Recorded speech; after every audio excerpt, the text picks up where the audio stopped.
Yang ketiga, lihat, amalan hati mendahului amalan fisik.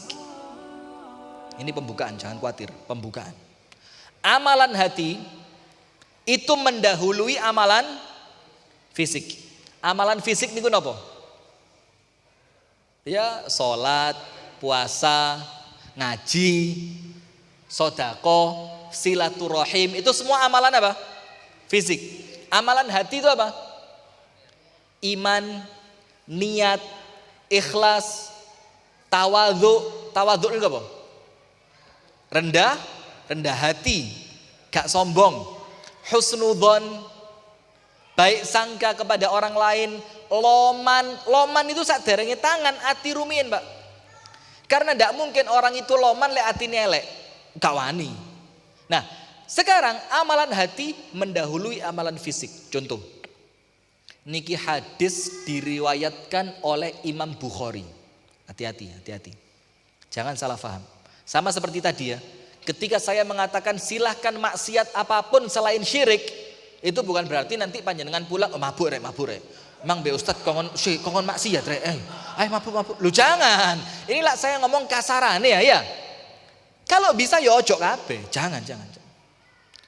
Yang ketiga ini hadis riwayat Imam Bukhari. Kalau yang meriwayatkan Imam Bukhari, tidak usah khawatir, itu sahih apa dhaif? Insyaallah sahih. Karena yang meriwayatkan Imam Bukhari. Hadisnya begini. Ada seorang bapak ahli maksiat, gaspol, remblong, terus maksiat tidak pernah habis. Semua jenis maksiat dilakoni, kecuali satu, syirik enggak. Sudah, ketika orangnya mau meninggal dunia, anak-anaknya dikumpulkan, ayo ngelumpuk kabeh. Setelah anaknya kumpul semua, apa yang terjadi? Bapaknya itu ngomong sama anaknya, aku ini untuk kalian bapak seperti apa? Jadi menurut pandangan kalian, saya ini bapak yang bagaimana? Apa jawabannya anaknya? Wallahi anta khaira ab, kamu ini bapak terbaik. Kenapa? Karena haknya anak tidak pernah dilalaikan. Semua dikasih. Pak, uang gawe mondok, nyo. Pak, duit gawe rabi, nyo. Pak, duit gawe rabi maneh, nyo. Pak, kok anak maneh ya? Maneh kan anaknya banyak. Iki gawe rabi anak pertama, rabi anak kedua. Dikasih terus, kasih. Maka ketika bapaknya tanya, aku bapak seperti apa? Anaknya bilang apa? Khaira ab, kamu bapak terbaik. Terus bapaknya ngomong gini, Bu, ibu-ibu, tasik mirengaken kula nggih. Bu. Jangan-jangan saya di sini, Bu Ibu di planet ya. Bumi ya planet ya. Sudah? Terus bapaknya ngomong, "Wes nak, kalau aku bapak terbaik menurut kalian, ini aku mau mati. Minta satu permintaan terakhir." Apa permintaannya? In ana mittu fakhrikuni wala tudkhiluni fil qabr. Kalau saya mati, obongen ojo dikubur. Bayangin, kalau saya mati, obongen ojo dikubur. Lihat, minta diapain? Dibakar. Hadisnya sahih. Sudah, anaknya tanya, Pak, lah kok mboten purun dikubur pripun? Lah diobong lah mboten pantes. Apa kata bapaknya? Wis talah. Yo pengertian lah rek. Ibadah ra tau maksiat ganep terus sih. Terus bagaimana? Lah lek nanti dikubur sama Allah saya dibangkitkan. Kalau saya dibakar, abu pembakaran dibuang di pinggir laut waktu anginnya kencang, Allah tidak bisa membangkitkan saya. Lihat Pak. Kalimat ini supaya Allah tidak mampu membangkitkan saya, apabila diucapkan oleh orang yang ngerti, maka hukumnya kafir. Ustadz kafir. Kafir. Karena apa? Dia menghilangkan sifat Allah ala kulli syai'in qadir. Allah bisa ngapa-ngapain, tapi dibilang apa? Kalau saya dibakar, abunya dibuang, Allah tidak bisa membangkitkan saya. Iki kalau yang ngomong orang ngerti kafir Pak. Tapi karena yang ngomong gak ngerti, kalian Gusti Allah dimaafkan. Percuma ngurusi wong goblok-goblok. Sudah dimaafin. Astagfirullahaladzim. Tidak ada, ini keceplosan. Sudah, anaknya nurut. Tidak lama bapaknya meninggal. Disiapkan kayu bakar, dibakar. Setelah habis, abu pembakaran dikumpulkan. Dibagi beberapa anak. Sepakat berangkat ke pinggir laut. Nanti pas anginnya besar, sana col, lepas. Nanti gantian, sana col, lepas. Jadi abu itu dibuang berpencar-pencar. Karena harapannya apa? Allah tidak mampu apa? Membangkitkan. Sudah. Setelah dibuang, ya namanya Gusti Allah, ya. Ala kulli syai'in qadir, mampu dibangkitkan sama Allah, gerutuk tangi, jret. Apa yang terjadi? Pertanyaan pertama yang Allah gunakan untuk nyambut ahli maksiat, apa Allah katakan? Ya abdi, wahai hambaku. Masya Allah, lihat. Ahli maksiat loh ini. Apalagi panjenengan ahli ibadah. Insya Allah sambutannya lebih hangat.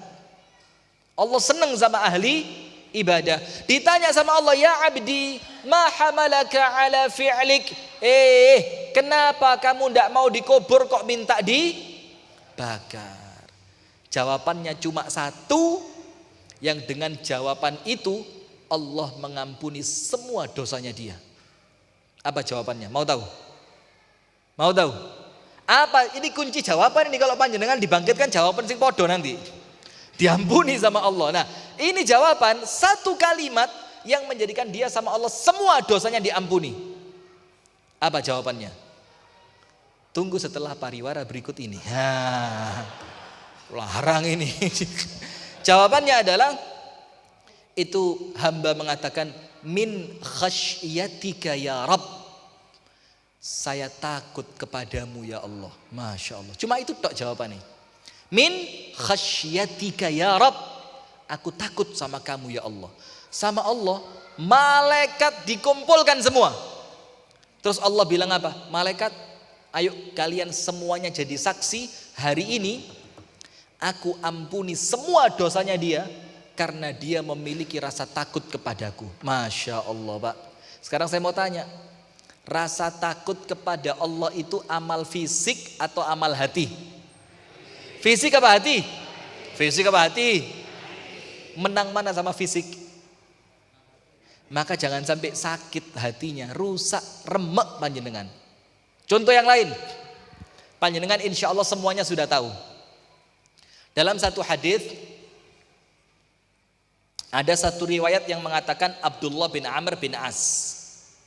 Dalam riwayat yang lain dikatakan Abdullah bin Umar. Wis intine podo karena ceritanya sama. Suatu hari ada seorang laki-laki lewat di depan Masjid Nabawi mau sholat. Sebelum laki-laki itu lewat, Rasulullah sudah ngomong, Kanjeng Nabi dawuh, yamurru bikum rajulun min ahlil jannah. Sahabat, kata Nabi, panjenengan kok serius? Saya takut tuh, Pak. Pak, senyum Pak. Masya Allah, wedi aku ini kabeh. Bu, sabar Bu ya.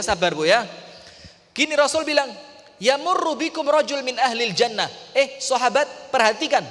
Sebentar lagi penghuni surga mau lewat. Wih, kaget sahabat Nabi. Sopo iki? Lah kok penghuni surga masih jalan-jalan di bumi? Ndak lama lewat seorang laki-laki, jenggotnya basah kena air wudhu, nyangking tangan kiri sandal jepit, sandal jelek, cangking tangan kiri, jenggotnya basah bekas air wudhu, lewat ceret. Sahabat nggak percaya, bahasa Malangnya itu geletek. Geletek itu bahasa Trenggaleknya jeketek. Sahabat bilang apa? Loh, kok wong iki? Kanjeng Nabi keliru iki. Salah orang.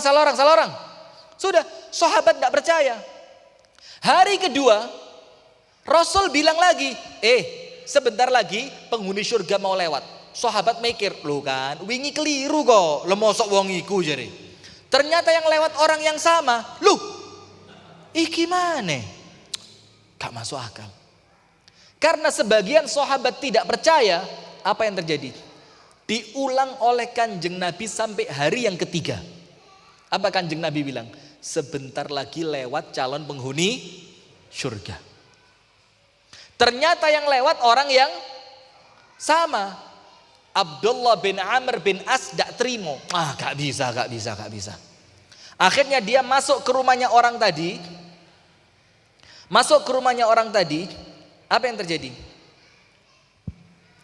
Ngomong begini, "Mas, saya minta izin. Mau ngapain?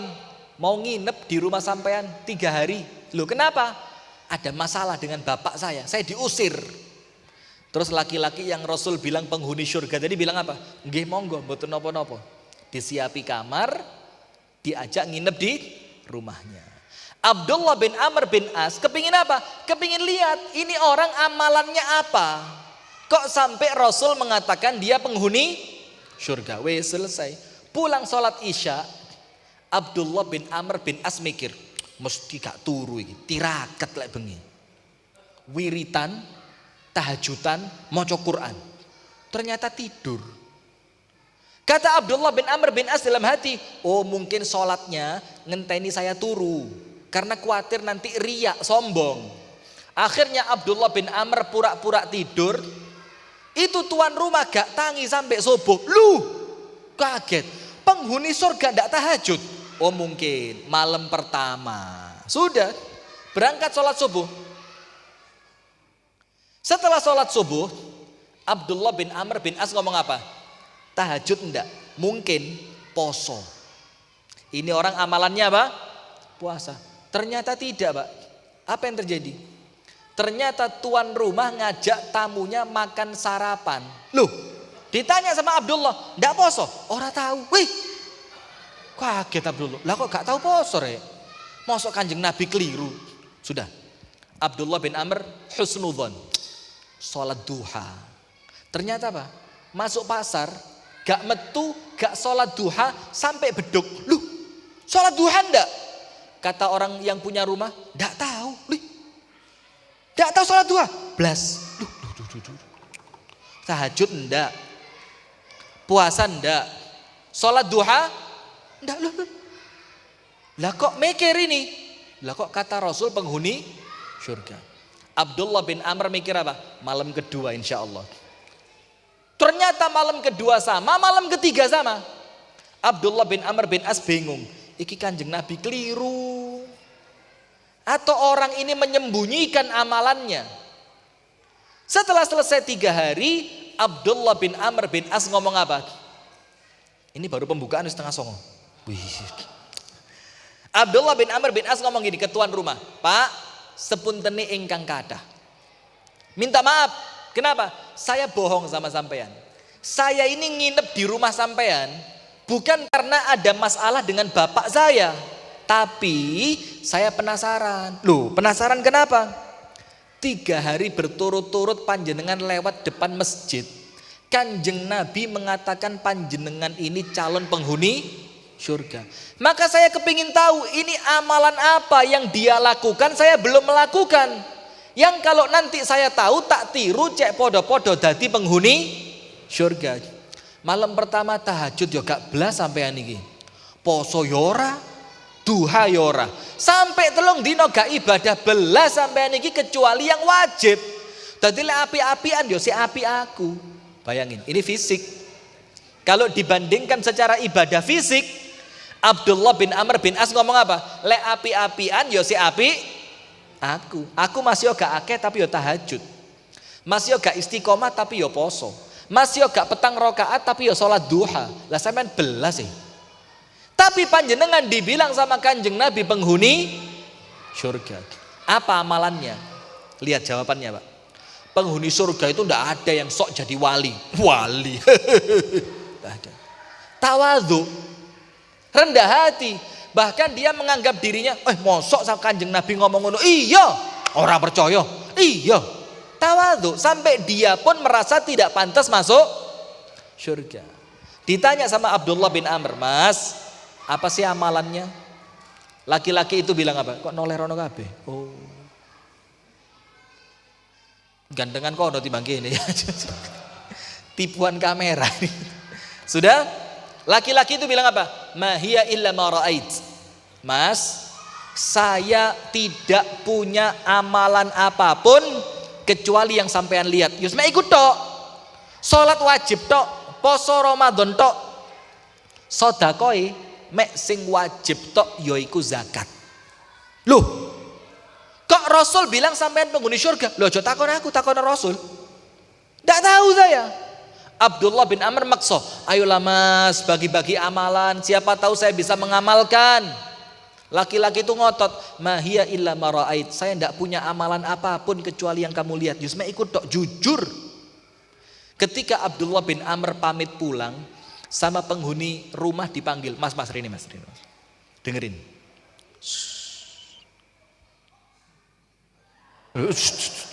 Sabar, penting. Apa amalannya? Panggil. Nih, Abdullah sini. Bu, mirengaken Bu nggih. Insya Allah kalau ibu-ibu semuanya sama ini. Ngene kabeh. Apa itu? Sini Mas. Mungkin. Artinya orang itu sendiri pun tidak yakin kalau itu amalannya. Sebelum saya tidur, saya punya 2 amalan. Nah, sebelum apa? Tidur. Mangke sak derenge tilem. Nanti sebelum tidur amalkan. Amalannya berapa? 2. Nomor 1. Semua orang kuwabeh yang menyakiti saya, menzolimi saya, menghibah, ngerasani saya, yang menghina saya, yang ngakali itu apa? Ngapusi, nyurangi ya, semuanya saya maafkan. Kuwabeh tak sepuro. Supaya apa? Saya tidak ada nuntut orang nanti di hari kiamat. Masya Allah. Tak sepuro kabeh. Itu amalan pertama. Maka tidurnya nyenyak. Kenapa? Sebelum tidur atine wis plong. Lah panjenengan kate turu ngeleng-eleng Ustaz mangilakno aku ping pira celak-celuk jenengku dua duwi ae. Wah, ini lek te turu mikir ngono ya gak sida turu stroke ini. Kenapa? Waktunya istirahat hatinya dikotori. Coba panjenengan sebelum tidur, wes aku diakali, serapopo, tak maafkan. Oh sampean bang dirasani mbak, wes salah, podo-podo jenengi wong urip ya mesti ono salai, dimaafkan. Oh sampean bang ngakali mbak iku gula iku bang sampean tuku 1 kilo, iku mek 900 gram. Salah serapopo, tak sepuro. Engko sing genti Gusti enak tenang. Itu amalan pertama. Apapun yang terjadi hari ini, semuanya panjenengan apain? Maafkan. Sakit boten Bu? Bu sakit boten? Bu sakit boten? Sakit boten? Insya Allah. Eman-eman kalau tidak bisa. Itu pertama. Amalan kedua apa? Untuk emosi ya, kita kan kakek emosi nih. Untuk besok saya tidak punya niat sekecil pun untuk zalim kepada orang Islam. Untuk besok saya tidak punya niat untuk zalim kepada umat Islam. Abdullah bin Amr bin As bilang apa? Hadzalladzi adkhalakal jannah. Mas, yo iki Mas. Yo ini yang bikin kamu masuk surga yang aku belum punya. Angel amalan apa? Hati. Padahal ibadahnya biasa. Tahajud gak blas, poso sunnah gak blas, sholat duha tidak, tapi hatinya apa? Bersih. Akhirnya dia jadi penghuni apa Bu? Surga. Nah itu kenapa penting memperhatikan masalah hati. Nomor 1, letak pandangan Allah. Nomor 2, modal untuk ketemu Gusti Allah. Nomor 3, amalan hati mendahului amalan fisik.